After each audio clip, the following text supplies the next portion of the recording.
तो दरअसल बात अपने अपने वोट बैंक की है। बीजेपी अपने हिंदुत्व के एजेंडे पर बेबाकी से आगे बढ़ रही है, तो अखिलेश को अपने पिता मुलायम सिंह यादव का पुराना और आजमाया हुआ MY यानी कि मुस्लिम यादव फॉर्मूला याद आ रहा है।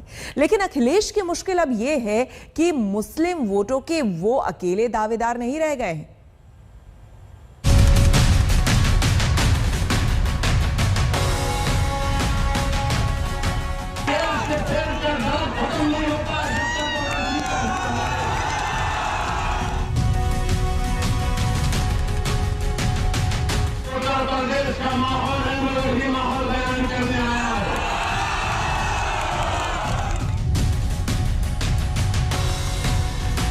हर व्यक्ति जानता है कि ओवैसी समाजवादी पार्टी के एजेंट बनकर के प्रदेश में भावनाओं को भड़काने का कार्य कर रहे हैं। बाकी विरोधी दलों से अलग अखिलेश यादव को इस बार योगी विरोध की सियासत में सबसे बड़ा दावेदार माना जा रहा है।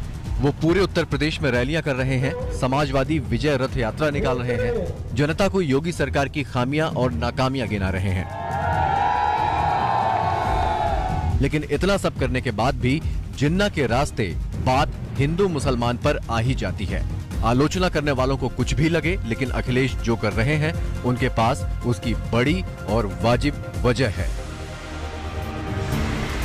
दरअसल 2017 के विधानसभा चुनाव में अखिलेश की समाजवादी पार्टी और कांग्रेस ने मिलकर चुनाव लड़ा था। इस साझेदारी में दोनों को यादव वोटों का 80%, मुसलमान वोटों का 70% और अगड़े वोटों का 16% हासिल हुआ था। लेकिन तब से अब तक बात बदल चुकी है। अखिलेश और राहुल की यूपी के लड़कों वाली जोड़ी टूट चुकी है। कांग्रेस के लिए प्रियंका इस बार पूरी ताकत झोंक रही हैं, तो ओवैसी भी पूरे दम से यूपी में तंबू ताने हुए हैं। जब इतने लोग साथ हैं और सब दल के झंडे हमारे साथ हैं, तो इतनी रंग बिरंगी पार्टी किसी के पास नहीं होगी। इतने रंगों को जोड़ करके आगे चलने का काम किसी ने नहीं किया होगा। समाजवादी लोग सब रंगों को जोड़ करके एक शानदार और खूबसूरत गुलदस्ता बनाना चाहते हैं। उत्तर प्रदेश में करीब 19% मुस्लिम मतदाता हैं, जो करीब 143 सीटों पर अपना असर रखते हैं। करीब 3 दर्जन विधानसभा सीटें ऐसी हैं जहां मुस्लिम उम्मीदवार अपने दम पर जीत सकते हैं, जबकि करीब 107 सीटें ऐसी हैं जहां अल्पसंख्यक मतदाता नतीजों को प्रभावित कर सकते हैं। ओवैसी मुसलमानों की इसी ताकत को अपने झंडे तले लाना चाहते हैं।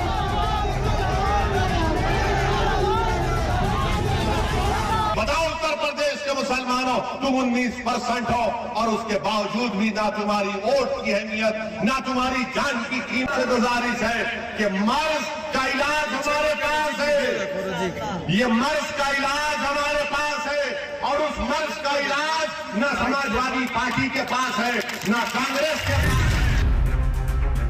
जाहिर है असली लड़ाई अपने कोर वोट बैंक को लेकर है। दूसरे के वोट बैंक में जितनी सेंध लग जाए उतना अच्छा, लेकिन अगर अपना वोट बैंक छिटक गया तो समझो जमीन खिसक गई।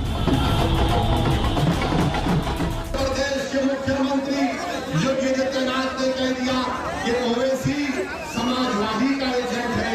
समाजवादी पार्टी बोलती कि ओवैसी बीजेपी का एजेंट है।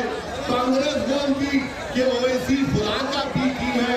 मैं समाजवादी पार्टी से, बीजेपी से कहना चाहूंगा कि योगी आदित्यनाथ और अखिलेश यादव मेरी खातिर एक जगह बैठकर तय कर ले कि मैं किसका एजेंट हूं।